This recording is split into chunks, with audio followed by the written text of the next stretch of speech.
जय हिंद साथियों, स्वागत है आप सबका आपके अपने YouTube channel study smart IQ में। और मैं हूं आपका दोस्त शेख सलीम और आज मैं फिर आपके लिए लेकर आ चुका हूं एसएससी जीडी 2025 एग्जाम के लिए जीके जीएस की क्लास। जैसा कि आप सभी को पता है, ये जो सीरीज है इसमें हम पढ़ रहे हैं मोस्ट इंपॉर्टेंट 500 एमसीक्यू। ठीक है, तो इसमें जो मोस्ट इंपॉर्टेंट 500 एमसीक्यू हैं जीके जीएस और स्टैटिक जीके, ठीक है, इनको हम यहाँ पर जो है तो कवर कर रहे हैं। ठीक है, और ये जो इसकी वीडियो है ये जो डेली शाम को 7 बजे यहाँ पर पब्लिश होती है और ये इसका 8वां दिन है। ठीक है, इससे पहले हम जो है तो 7 दिन की क्लासेस आपके लिए करवा चुके हैं और ये इसकी 8वीं क्लास है। और हम यहाँ पर स्टैटिक जीके और जीएस जो है तो उसी लेवल के क्वेश्चन ले रहे हैं जो एसएससी जीडी में प्रीवियस ईयर में पूछे जा चुके हैं और आगे पूछ सकता है। ठीक है, तो उसी लेवल के क्वेश्चन है।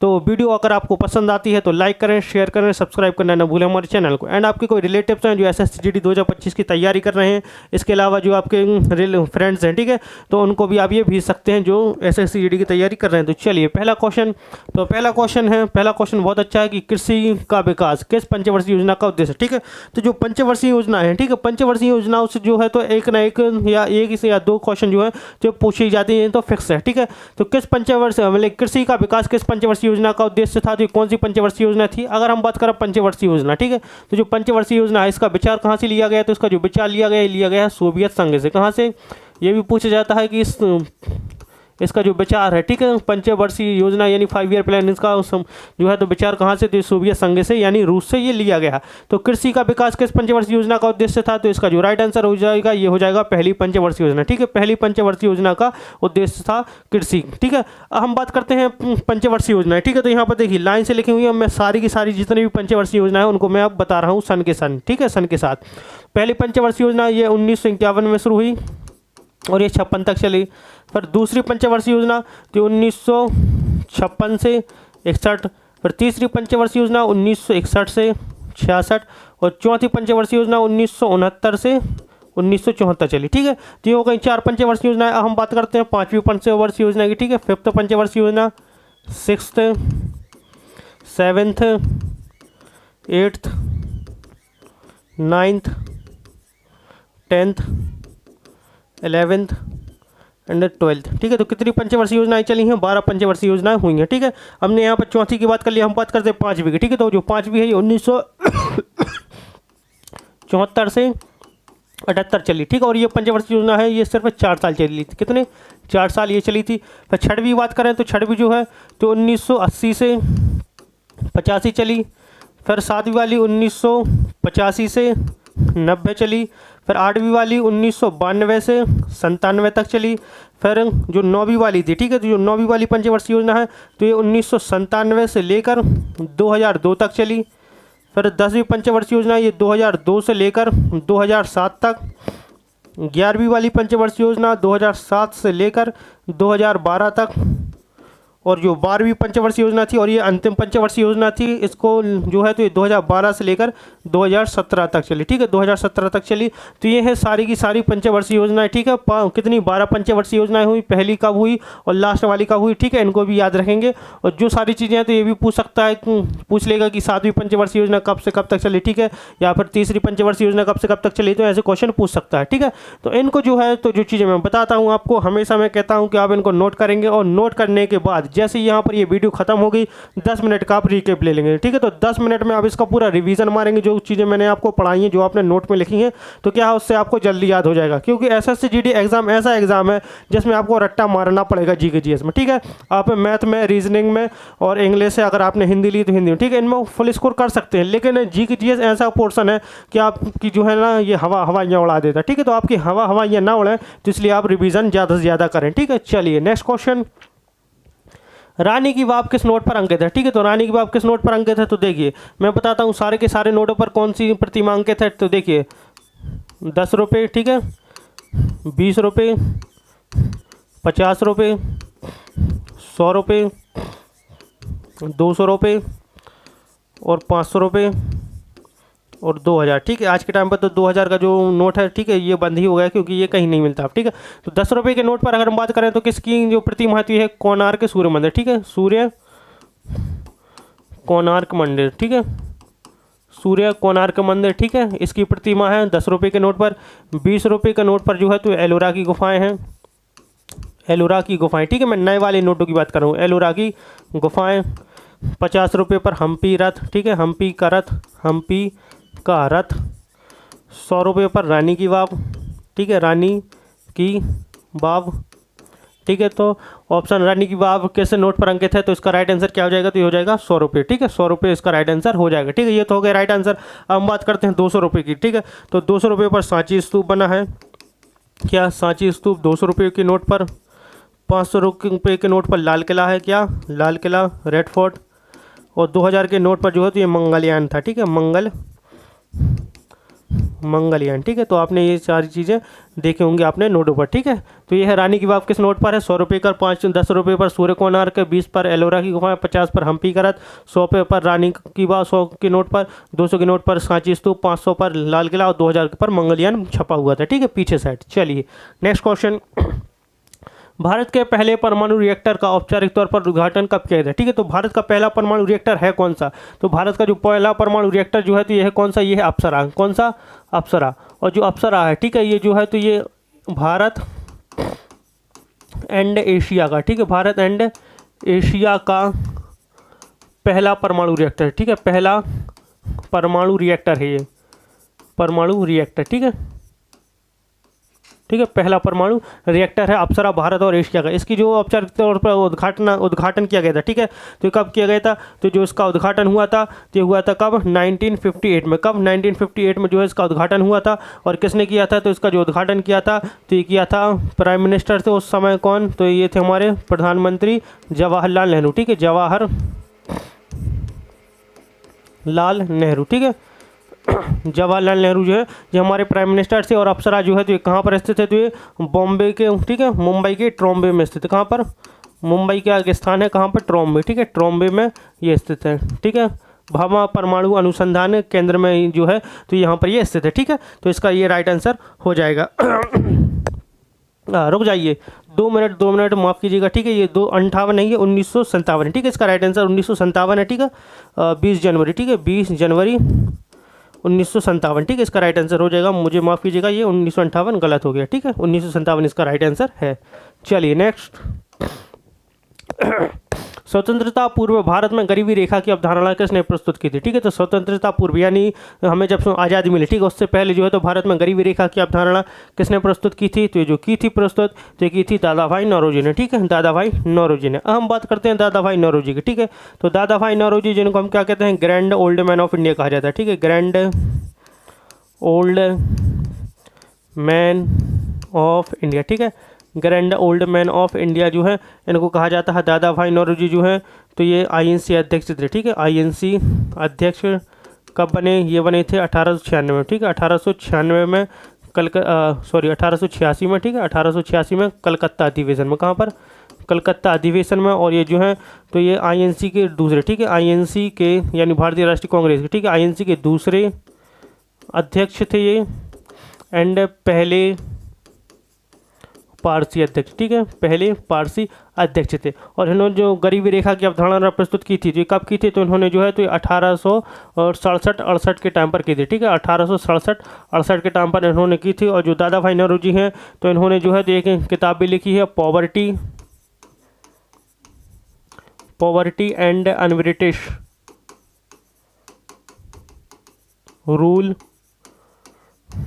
इन इंडिया, ठीक है, ये किताब भी लिखी। और इसी में जो है तो उन्होंने पॉवर्टी यानी गरीबी के बारे में बात की है, और जो ब्रिटिशर्स का रूल है, ठीक है, उसके बारे में यहाँ पर बात की है। और 1967-68 के टाइम पर उन्होंने गरीबी रेखा की अवधारणा प्रस्तुत की थी, ठीक है, दादा भाई नौरोजी। तो ये हाउस ऑफ कॉमन्स में, ठीक है, हाउस ऑफ कॉमन्स, ठीक है, हाउस ऑफ कॉमन्स में चुने जाने वाले पहले भारतीय, ठीक है, पहले भारतीय जो हाउस ऑफ कॉमन्स में चुने गए थे, ठीक है, पहले भारतीय थे हाउस ऑफ कॉमन्स में चुने जाने वाले, ठीक है। इसके अलावा जो आईएनसी के अध्यक्ष रहे, दूसरे अध्यक्ष थे आईएनसी के, ठीक है, और पहले पारसी अध्यक्ष थे। इसके अलावा इन्होंने 1893, ठीक है, 1893 के लाहौर सेशन में और 1906 के कलकत्ता अधिवेशन में, ठीक है, कलकत्ता अधिवेशन में, ठीक है, यहाँ पर जो है तो ये अध्यक्ष रहे, 3 बार ये अध्यक्ष बने थे। फिर हम बात करते हैं जवाहरलाल नेहरू। तो भारत के प्रथम एंड सबसे लंबे समय तक प्राइम मिनिस्टर, ठीक है, सबसे लंबे समय तक प्राइम मिनिस्टर रहे, ठीक है। और ये जो है तो ये है आईएनसी के अध्यक्ष रहे थे, ठीक है। आईएनसी के अध्यक्ष कब बने, तो ये आईएनसी अध्यक्ष बने थे कब, तो ये बने थे 1929 के लाहौर सेशन में, ठीक है। 1929 का लाहौर अधिवेशन था, यहाँ पर जो है तो जवाहरलाल नेहरू यहाँ पर ये अध्यक्ष बने थे आईएनसी के। और जो है तो ये इन्होंने जो है तो यहाँ पर पूर्ण स्वराज की मांग की थी, ठीक है। तो जवाहरलाल नेहरू भारत के प्रथम और सबसे लंबे समय तक जो है ये प्राइम मिनिस्टर रहे। फिर सरदार वल्लभ भाई पटेल, ठीक है। तो सरदार पटेल जिनको भारत का लौह पुरुष कहा जाता है, ठीक है। भारत का लौह पुरुष कहा जाता है, ठीक है। भारत का लौह पुरुष इनको कहा जाता है। इसके अलावा भारत का बिस्मार्क भी इनको कहते हैं, भारत का बिस्मार्क, ठीक है। बिस्मार्क इनको कहा जाता है। इसके अलावा जो सरदार पटेल हैं, ठीक है, तो इनको जो सरदार की उपाधि दी गई थी, ठीक है। सरदार की उपाधि, सरदार उपाधि तो ये कब दी गई, तो जो सरदार उपाधि इनको दी गई थी बारदौली सत्याग्रह में, ठीक है। बारदौली सत्याग्रह में, कहाँ पर, बारदौली सत्याग्रह में। और जो बारदौली की महिलाएं थी, ठीक है, इनको जो सरदार की उपाधि दी थी वहाँ की जो महिलाएं थी, ठीक है, बारदौली आंदोलन में महिलाएं थी जो, ठीक है, तो उन्होंने जो है तो वल्लभ भाई पटेल को सरदार की उपाधि दी थी। ये कब हुआ था बारदौली, ये हुआ था 1928 में, ठीक है, ये सत्याग्रह हुआ था। फिर हम बात करते हैं सरदार वल्लभ भाई पटेल के, ठीक है। तो ये आईएनसी के अध्यक्ष रहे। ये आईएनसी के अध्यक्ष कब बने थे, तो आईएनसी अध्यक्ष बने थे, ठीक है। आईएनसी अध्यक्ष तो कब बने थे, ये बने थे 1931 में कराची अधिवेशन में, ठीक है। कराची अधिवेशन में जो है तो ये अध्यक्ष बने थे, ठीक है। दादा भाई नौरोजी ये भारत के पहले होम मिनिस्टर यानी गृह मंत्री एंड पहले उप प्रधानमंत्री भी रहे हैं, ठीक है। उप प्रधानमंत्री, ठीक है, पहले उप प्रधानमंत्री भी ये रहे हैं, ठीक है। और दादा भाई नौरोजी जो सरदार वल्लभ भाई पटेल है, ठीक है, इनकी एक मूर्ति, इनकी मूर्ति का क्या नाम है, इनकी मूर्ति है स्टैच्यू ऑफ यूनिटी, ठीक है, जो कि कहाँ पर, नर्मदा जिला, ठीक है, नर्मदापुर जिला जो कि कहाँ पर यह पड़ता है गुजरात में, ठीक है। यहाँ पर जो है तो इनकी एक मूर्ति है स्टैच्यू ऑफ यूनिटी, ठीक है, स्टैच्यू ऑफ यूनिटी, ठीक है। स्टैच्यू ऑफ यूनिटी ये कहाँ पर, ये नर्मदा जिला में, ठीक है, नर्मदा जिला गुजरात में, ठीक है। नर्मदा जिला गुजरात में जो है तो इनकी ये मूर्ति है, ठीक है। और इसको जो है तो राम वी सुतार ने, ठीक है, राम वी सुतार ने डिज़ाइन किया था, ठीक है, राम वी सुतार ने डिज़ाइन किया था। और इसको बनाया है लॉरेंस एंड टोब्रो, ठीक है, लॉरेंस एंड टोब्रो कंपनी ने जो है तो इसको बनाया है, ठीक है। तो ये इनके बारे में। फिर राजेंद्र प्रसाद, तो जो राजेंद्र प्रसाद है, ठीक है, भारत के पहले प्रेसिडेंट एंड सबसे लंबे समय तक, ठीक है, सबसे लंबे समय तक प्रेसिडेंट रहे, ठीक है, सबसे लंबे समय तक प्रेसिडेंट रहे वो भारत के पहले प्रेसिडेंट, ठीक है। ये 1950 से लेकर, ठीक है, 1950 से लेकर जब तक इनकी मृत्यु नहीं हो गई 1962 तक, ठीक है, तब तक जो है ये भारत के प्रेसिडेंट रहे। इसके अलावा जो है तो ये संविधान सभा के, ठीक है, संविधान सभा के पहले स्थायी अध्यक्ष, ठीक है, पहले स्थायी अध्यक्ष थे। कौन, ये थे डॉक्टर राजेंद्र प्रसाद, ठीक है। तो सारी की सारी चीज़ें इनको नोट कर लेंगे। चलिए आगे बढ़ते हैं, नेक्स्ट क्वेश्चन लेते हैं। पंचायत का सदस्य बनने के लिए न्यूनतम आयु, ठीक है। तो अगर आपको पंचायत का सदस्य बनना है तो आपकी जो आयु होनी चाहिए तो कितनी, ये 21 वर्ष होनी चाहिए। कितनी, 21 वर्ष होनी चाहिए। अब देखिए अगर आपको 35 वर्ष आपकी है, ठीक है, 35 वर्ष तो आप राष्ट्रपति, उपराष्ट्रपति, राज्यपाल एंड उपराज्यपाल, ठीक है, ठीक है, ये बन सकते हैं। अगर आप 35 वर्ष की उम्र, अगर आप राष्ट्रपति, उपराष्ट्रपति, राज्यपाल और उपराज्यपाल बनना चाहते हैं तो आपकी उम्र 35 वर्ष होनी चाहिए। 30 वर्ष, ठीक है, तो 30 वर्ष की बात करते हैं फिर। तो अगर आप राज्यसभा सांसद, ठीक है, राज्यसभा सदस्य, इसके अलावा विधान परिषद सदस्य, ठीक है, विधान परिषद सदस्य, ठीक है, तो इसके सदस्य आप बनना चाहते तो आपकी जो एज होनी चाहिए 30 वर्ष होनी चाहिए। पर 25 वर्ष की अगर हम बात करें, ठीक है, तो आप अगर लोकसभा सदस्य बनना चाहते हैं, ठीक है, लोकसभा सदस्य एंड विधानसभा, ठीक है, विधानसभा, राज्य विधानसभा, इसमें सदस्य बनना चाहते तो आपकी जो है ये एज होनी चाहिए 25 वर्ष, ठीक है। तो 25 वर्ष में लोकसभा सदस्य और विधानसभा का सदस्य बन सकते हैं, 30 में राज्यसभा सदस्य और विधान परिषद का सदस्य, 35 वर्ष में राष्ट्रपति, उपराष्ट्रपति, राज्यपाल और उपराज्यपाल, और 21 वर्ष में आप पंचायत का सदस्य बन सकते हैं, और 18 वर्ष में आप वोटिंग कर सकते हैं, ठीक है। चलिए नेक्स्ट है चुनाव आयोग के अनुसार चुनाव पूर्व मौन अवधि में जारी नहीं कर सकते, ठीक है। तो जो प्री पोल्स हैं, ठीक है, प्री पोल्स जिनको कहा जाता है क्या, प्री पोल्स, ठीक है। जो प्री पोल्स हैं तो ये कब तक नहीं कर सकते, तो जो है तो ये 48 घंटे के अंदर नहीं कर सकते, ठीक है, चुनाव, ठीक है। तो चुनाव आयोग के अनुसार चुनाव पूर्व मौन अवधि में जारी नहीं कर सकता, ठीक है, 48 घंटा के पहले, ठीक है, प्री पोल्स जिनको कहा जाता है। नेक्स्ट क्वेश्चन, नेक्स्ट है डबल फॉल्ट शब्द का संबंध किसके से, तो जो डबल फॉल्ट है तो ये किससे संबंधित है, जो संबंधित है टेनिस से, ठीक है, लॉन टेनिस से संबंधित है। नेक्स्ट क्वेश्चन, निम्न में से कौन सी नदी मालवा के पठार से होकर बहती है, ठीक है। तो कौन सी नदी है जो मालवा के पठार से होकर बहती है, तो ये है बेतवा नदी, ठीक है। बेतवा नदी जो है तो ये मालवा के पठार से होकर बहती है, और ये जो है तो ये कहाँ से, विंध्य पर्वत से निकलती है, ठीक है, विंध्य पर्वत, ठीक है, ये निकलती है, ये कहाँ पर, ये होशंगाबाद, होशंगाबाद नर्मदापुर, ठीक है, नर्मदापुरम, ठीक है, नर्मदापुरम के उत्तर पूर्व से, ठीक है, उत्तर पूर्व से, ठीक है, रायसेन पड़ता है जहाँ पर, ठीक है, उत्तर पूर्व से रायसेन से, ठीक है, रायसेन से ये जो है ये नदी निकलती है। और जो बेतवा नदी है ये यमुना की सहायक नदी है, किसकी, यमुना की सहायक नदी है, ठीक है, यमुना की सहायक नदी है। और ये जो है तो इसको मध्य प्रदेश की गंगा भी कहते हैं, ठीक है, मध्य प्रदेश की गंगा इसको कहा जाता है। और इसको मध्य प्रदेश की गंगा क्यों कहा जाता है, तो मध्य प्रदेश की गंगा इसको इसलिए कहा जाता है क्योंकि ये जो नदी है, ठीक है, ये जो नदी है तो ये सबसे गंदी नदी है, ठीक है, मध्य प्रदेश, इसके कारण जो है इसको मध्य प्रदेश की गंगा कहते हैं। फिर हम बात करते हैं गोदावरी नदी, ठीक है। तो ये गोदावरी नदी है, ये त्र्यंबकेश्वर नासिक महाराष्ट्र से निकलती है, ठीक है, नासिक महाराष्ट्र से ये जो है ये नदी निकलती है, ठीक है, महाराष्ट्र से ये नदी निकलती है, जो नदी है, ठीक है, गोदावरी, ये भारत की दूसरी, ठीक है, भारत की दूसरी एंड दक्षिण भारत एंड प्रायद्वीपीय भारत, ठीक है, प्रायद्वीपीय भारत की सबसे लंबी नदी है, ठीक है, सबसे लंबी नदी, ठीक है, जिसकी जो लेंथ है ये है 1465 किलोमीटर, कितनी, 1465 किलोमीटर जो इसकी लेंथ है। और जो गोदावरी नदी है, ठीक है, इसको दक्षिण गंगा, ठीक है, दक्षिण बूढ़ी एंड बृहद, ठीक है, इन नामों से जाना जाता है, बृहद गंगा, बूढ़ी गंगा और दक्षिण गंगा के नाम से इसको जाना जाता है गोदावरी नदी को। फिर हम बात करते हैं चंबल नदी, ठीक है। तो चंबल नदी जो कि जनापाव पहाड़ियों से निकलती है, ठीक है, जनापाव पहाड़ियाँ, ठीक है जी, जनापाव की पहाड़ियाँ कहाँ स्थित है, ये महू इंदौर, ठीक है, महू इंदौर मध्य प्रदेश में जो है ये है, ठीक है, यहाँ से ये निकलती है। फिर हिंडन नदी, तो हिंडन नदी जो है तो ये उत्तर प्रदेश से निकलती है, कहाँ से, उत्तर प्रदेश से ये निकलती है, ठीक है, उत्तर प्रदेश से ये निकलती है हिंडन नदी, ठीक है। चलिए नेक्स्ट क्वेश्चन लेते हैं। नेक्स्ट क्वेश्चन है हिंदू विधवा पुनर्विवाह अधिनियम किस वर्ष लागू किया गया था, ठीक है। तो हिंदू विधवा पुनर्विवाह जो है तो लागू कब किया गया था, तो देखिए इसका जो मसौदा तैयार किया था, ठीक है, इसका मसौदा, ठीक है, अगर हम बात करें मसौदा तैयार किसने किया, तो ये किया था गवर्नर जनरल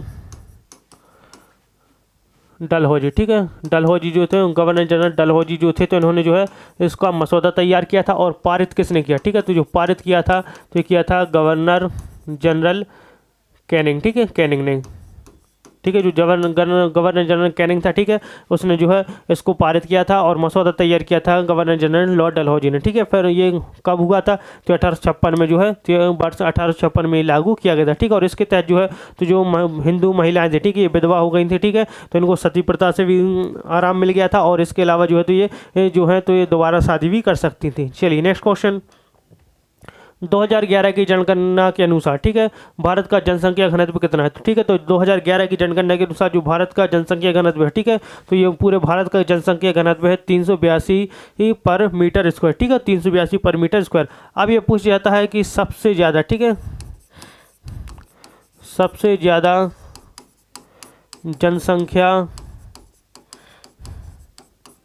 घनत्व वाला राज्य, ठीक है, तो ये कौन सा है, तो सबसे ज़्यादा जनसंख्या घनत्व वाला जो राज्य है ये कौन सा है, तो ये है बिहार, कौन सा, बिहार। और सबसे कम जनसंख्या घनत्व वाला राज्य है तो ये कौन सा है, तो ये है अरुणाचल प्रदेश, ठीक है, अरुणाचल प्रदेश, ठीक है। ये तो होगा ही राज्यों की बात। तो सबसे ज़्यादा जनसंख्या घनत्व बिहार में और सबसे कम अरुणाचल प्रदेश में। फिर अगर हम बात करें केंद्र शासित प्रदेश, ठीक है, केंद्र शासित प्रदेश, ठीक है, तो सबसे अधिक, ठीक है, हम बात करें अधिक की, तो यहाँ पर सबसे अधिक जनसंख्या घनत्व जो है तो ये कहाँ पर, तो ये है दिल्ली में। कहाँ पर, दिल्ली में जो है तो सबसे ज़्यादा जनसंख्या घनत्व है, और सबसे कम जनसंख्या घनत्व जो है अंडमान एंड निकोबार में, ठीक है, अंडमान एंड निकोबार में। तो ये सारी चीज़ें याद रखेंगे, ठीक है। तो जनसंख्या घनत्व वाला राज्य सबसे ज़्यादा तो बिहार, और सबसे कम जनसंख्या घनत्व वाला राज्य तो ये अरुणाचल प्रदेश। केंद्र शासित प्रदेश में सबसे ज़्यादा जनसंख्या घनत्व दिल्ली में और सबसे कम अंडमान और निकोबार में, ठीक है। चलिए नेक्स्ट, कौन सी क्रांति एम.एस. स्वामीनाथन से जुड़ी हुई, ठीक है। तो कौन सी क्रांति है जो एम.एस. स्वामीनाथन से जुड़ी हुई है, तो एम.एस. स्वामीनाथन ने जो है, ठीक है, तो ये हरित क्रांति इनसे जुड़ी हुई है, ठीक है। एम.एस. स्वामीनाथन जो कि हरित क्रांति की जनक, ठीक है, फादर ऑफ ग्रीन रेवोल्यूशन, ठीक है, हरित क्रांति के जनक हैं, ठीक है, हरित क्रांति की जनक है। हरित क्रांति जो है तो 1965 में शुरू हुई थी, ठीक है, तीसरी, ठीक है, तीसरी पंचवर्षीय योजना के समय, तीसरी पंचवर्षीय योजना, ठीक है, तीसरी पंचवर्षीय योजना के समय ये जो है चल रही थी। 2 मिनट रुक जाइए, मैं ज़रा एक चीज़ देख लूँ। चलिए, ठीक है, तो तीसरी पंचवर्षीय योजना के समय ये चल रही थी, ठीक है। और जो एम.एस. स्वामीनाथन है, ठीक है, तो इनको फादर ऑफ ग्रीन रेवोल्यूशन कहा जाता है, ठीक है। और फिर हम बात करते हैं, तो यहाँ तो ये हो गया कि हरित क्रांति से संबंधित है एम.एस. स्वामीनाथन, ठीक है। फिर इसके बाद हम बात करते हैं नीली क्रांति, ठीक है। तो नीली क्रांति जो है तो 1985 से 90 के टाइम पर स्टार्ट हुई थी, ठीक है। और जो है तो ये ठीक है, तो ये जो है तो ये 7वीं पंचवर्षीय योजना के टाइम पर, ठीक है, 7वीं पंचवर्षीय, ठीक है, 7वीं पंचवर्षीय योजना के समय, ठीक है, 7वीं पंचवर्षीय योजना के समय जो है तो नीली क्रांति शुरू हुई थी। नीली क्रांति जो है तो ये मछली उत्पादन से, ठीक है, मछली उत्पादन से ये संबंधित है, ठीक है, मछली उत्पादन से। और इसको जो नीली क्रांति के जनक कौन है, तो नीली क्रांति के जो जनक हैं तो ये हैं अरुण कृष्णन एंड हीरालाल चौधरी, ठीक है, हीरालाल चौधरी, ठीक है, अरुण कृष्णन एंड हीरालाल चौधरी जो है तो इसके जनक हैं। फिर हम बात करते हैं स्वर्ण क्रांति, ठीक है, तो ये शहद एंड बागवानी से संबंधित है, ठीक है, शहद और बागवानी से ये संबंधित है। और ये जो है 1991 में शुरू हुई थी। कब, 1991 में ये स्टार्ट हुई थी। और इसके जो जनक है, ठीक है, तो स्वर्ण क्रांति के जनक जो हैं तो ये हैं निरपोक, ठीक है, निरपोक टुटुज, ठीक है, निरपोक टुटुज जो है तो ये स्वर्ण क्रांति के जनक है। सफ़ेद क्रांति के जनक, तो सफ़ेद क्रांति जनक जो है तो ये 1970 में हुई थी स्टार्ट, ठीक है। और सफ़ेद क्रांति के जो जनक हैं यानी श्वेत क्रांति, तो श्वेत क्रांति जो है तो ये किससे, दूध के उत्पादन से संबंधित है। और वर्गीस कुरियन, ठीक है, वर्गीस कुरियन, ठीक है, वर्गीस कुरियन जो है तो इसके ये जनक है, ठीक है। चलिए नेक्स्ट क्वेश्चन लेते हैं, आगे बढ़ते हैं। अब नेक्स्ट क्वेश्चन है विश्व स्वास्थ्य दिवस कब मनाया जाता है, ठीक है। तो विश्व स्वास्थ्य दिवस जो मनाया जाता है तो ये मनाया जाता है 7 अप्रैल को, ठीक है, option A. Next question, ALU की फुल फॉर्म क्या है, तो ALU की फुल फॉर्म जो होती है तो ये होती है अर्थमेटिक लॉजिक यूनिट, ठीक है, ऑप्शन ए इसका राइट आंसर हो जाएगा। अर्थमेटिक लॉजिक यूनिट ALU की फुल फॉर्म है। नेक्स्ट क्वेश्चन, कच्छेथेबू द्वीप भारत और किस देश के बीच स्थित है, ठीक है। तो कच्छेथेबू जो द्वीप है, ठीक है, कच्छेथेबू द्वीप ये भारत और किस देश के बीच में स्थित है, तो ये भारत और श्रीलंका के बीच में स्थित है, ठीक है, भारत और श्रीलंका, ऑप्शन बी इसका राइट आंसर हो जाएगा। नेक्स्ट क्वेश्चन, मधुबनी कला किस राज्य में प्रचलित है, तो मधुबनी कला जो है तो किस राज्य में प्रचलित है, तो ये जो प्रचलित है बिहार में। कहाँ पर, बिहार में ये प्रचलित है मधुबनी कला। नेक्स्ट, मलमपुजा बांध किस जगह पर स्थित है, ठीक है। तो जो मलमपुजा बांध है, ठीक है, ये इसी नदी पर, ठीक है, मलमपुजा नदी है, ठीक है, इसी पर ये बांध स्थित है, ठीक है। और ये कहाँ पर, तो ये पलक्कड़ केरल में, ठीक है, पलक्कड़ केरल में ये स्थित है। जो मलमपुजा बांध है, ठीक है, ये केरल का सबसे बड़ा बांध है, ठीक है, सबसे बड़ा बांध है, ठीक है, मलमपुजा बांध। चलिए नेक्स्ट क्वेश्चन लेते हैं, आगे बढ़ते हैं जल्दी से। नेक्स्ट है पृथ्वी की धुरी द्वारा अपने कक्षीय समतल के साथ बनाया गया कोण कितना है, ठीक है। तो पृथ्वी की धुरी द्वारा अपने कक्षीय समतल के साथ बनाया गया कोण कितना है, तो ये होता है 66 डिग्री। नेक्स्ट, भारतीय संविधान का कौन सा अनुच्छेद राज्य कार्यपालिका से संबंधित है, ठीक है। तो कौन सा अनुच्छेद है जो राज्य कार्यपालिका से संबंधित है, तो यह है अनुच्छेद 153 से 167, ऑप्शन सी। नेक्स्ट क्वेश्चन लेते हैं, जल्दी जल्दी हम इसलिए कर रहे हैं, ठीक है, क्योंकि आज मुझे थोड़ी तबीयत ठीक नहीं है, मुझे सर्दी है, इसलिए जो है थोड़ा हम जल्दी जल्दी कर रहे हैं। तो जैन समुदाय का पवित्र स्थान समेध शिखर किस राज्य में स्थित है, ठीक है। तो जैन समुदाय का पवित्र स्थान समेध शिखर किस राज्य में है, तो ये जो है तो ये झारखंड में स्थित है, ऑप्शन सी।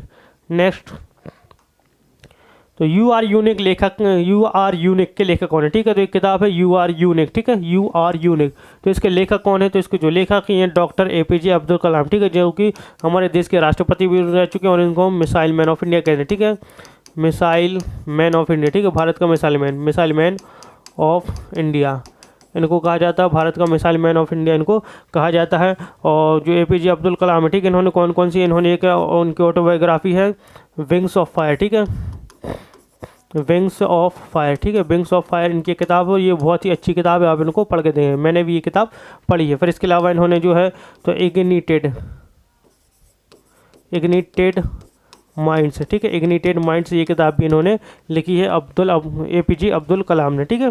नेक्स्ट क्वेश्चन, दूर की वस्तुओं को स्पष्ट रूप से देखने में असमर्थता को क्या कहा जाता है? जो दूर की वस्तुएं, ठीक है, तो आप जिनको दिखती नहीं तो उनको रूप में असमर्थता होती है, ठीक है, देखने में, तो इसको क्या कहा जाता है? तो इसको कहा जाता है हाइपरमेट्रोपिया, ठीक है, हाइपरमेट्रोपिया, ठीक है, इसको कहा जाता है। नेक्स्ट क्वेश्चन, निम्न में से किस राज्य में जेड ब्लैक ग्रेनाइट का सबसे बड़ा भंडार है? ठीक है, तो किस राज्य में जेड ब्लैक ग्रेनाइट का सबसे बड़ा भंडार है? तो ये है कर्नाटक में। कहाँ पर? कर्नाटक में। नेक्स्ट क्वेश्चन, नेक्स्ट है, किस राज्य में भारत में सबसे अधिक पवन ऊर्जा का उत्पादन होता है? ठीक है, तो 2024 के हिसाब से अगर हम बात करें तो सबसे ज़्यादा जो पवन ऊर्जा का उत्पादन होता है ये होता है तमिलनाडु में। कहाँ पर? तमिलनाडु में। नेक्स्ट क्वेश्चन, भारत में सोने का सबसे बड़ा उत्पादक राज्य, तो भारत में सबसे बड़ा सोने का उत्पादक राज्य जो है तो यह है कौन सा? कर्नाटक। नेक्स्ट, श्री कृष्ण सिन्हा को किस नाम से जाना जाता है? ठीक है, तो जो श्री कृष्ण सिन्हा, ठीक है, तो इनको जो है तो ये बिहार केसरी के नाम से जाना जाता है, ठीक है, बिहार केसरी। और पंजाब केसरी किसको कहते हैं? तो कहा जाता है लाला लाजपत राय को, ठीक है, लाला लाजपत राय, ठीक है, लाला लाजपत राय को जो है तो ये पंजाब केसरी कहा जाता है, और बिहार केसरी श्री कृष्ण सिन्हा को, ठीक है। तो ये थे हमारे आज के क्वेश्चन SSC GD 2025 एग्जाम के लिए। आई होप आपको हमारी ये वीडियो पसंद आई हो। अगर वीडियो पसंद आती है तो लाइक करें, शेयर करें, सब्सक्राइब करना ना भूलें हमारे चैनल को। तो मिलते हैं आपसे अगली वीडियो में, तब तक के लिए good luck and goodbye, thank you.